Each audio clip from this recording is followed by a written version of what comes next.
Hello everyone, this is SMA Watts, and we are going to be playing some classic Heirloom later today. And this is the deck I sort of slapped together for it. It's a little hard to have a consistent deck for classic Heirloom. This is really my first time with it, but it seems like since the prices are always in flux, you never know what's going. Some cards are kind of on that edge where they're going to fluctuate in and out. But I mean, for instance, when I was making my deck, Terminate I thought would be legal, but isn't. So there's no Terminate, which I would really love to have in the deck.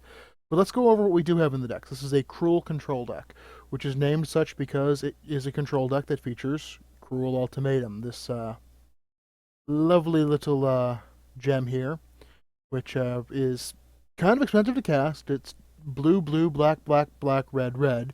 And target opponent sacrifices a creature, discards 3 cards, loses 5 life. You return a creature card from your graveyard to your hand, draw 3 cards, then gain 5 life. It's a very powerful spell.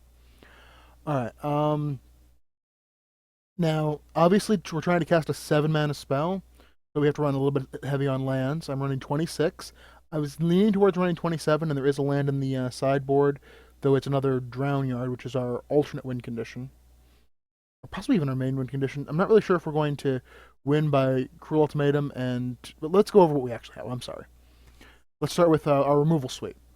So to get to the point where we can start casting Cruel Ultimatums, we have Lightning Bolts and Chainer's Edicts, as well as Is It Charms, Electrolyzes, and Black Sun Zeniths. So we have Lightning Bolt for anything that's early. Chainer's Edict is a conceit to the fact that Hexproof is a deck, and we don't have a lot of ways to interact with them early. Is It Charm is a nice catch-all. It sits kind of in between being a mediocre counterspell and a mediocre removal spell, but it is both, so it makes it an okay card. And worst case scenario, it can cycle 2 other cards in your hand. Electrolyze is always good. And then we have as a sweeper, we have Black Sun Zenith, which is a very powerful effect, since it's a Wrath of God that then shuffles itself back into your library. There's only a couple of things that you're not going to be able to wrath away, and that's generally if you're a little mana hungry, you may have problems catching 4 toughness creatures, 4 toughness creatures or higher.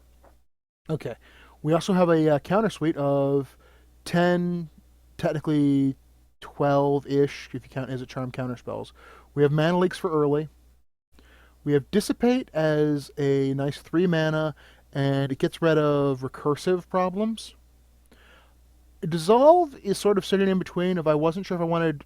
Okay, there's also 2 Dismisses, which is 4 mana, counter target spell, draw a card. Dissolve sort of sitting in between the I'd really like to have 4 Dismisses, but I'd really like to have more 3 mana counters than 4 mana counters.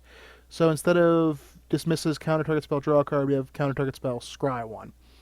I'm going to test it out and see how often I would just really rather it be Dismiss, and how often I'm glad it's Dissolve.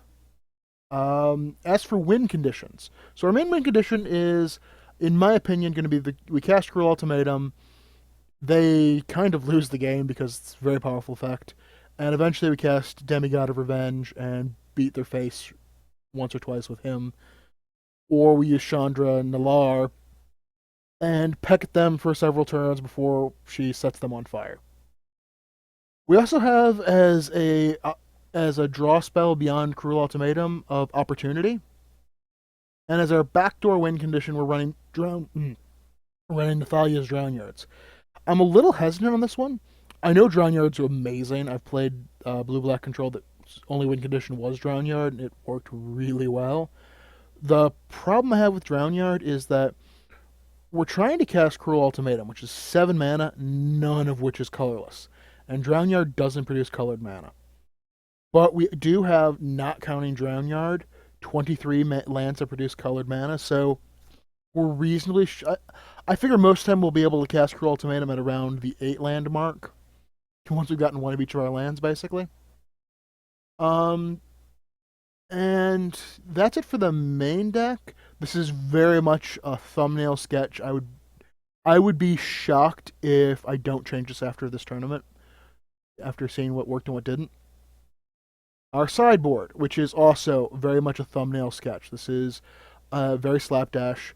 We have an extra Black Sun Zenith for aggro decks, as well as two Pyroclasms for decks that are going to swarm us. We have two Counterfluxes and three Slaughter Games for more combo-y decks.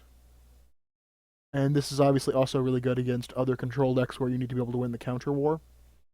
We have two more Demigods of Revenge. This is against like Jund.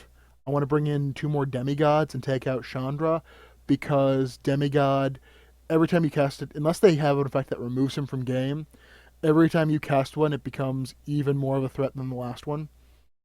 Um, Knights of Infamy are there for mono white.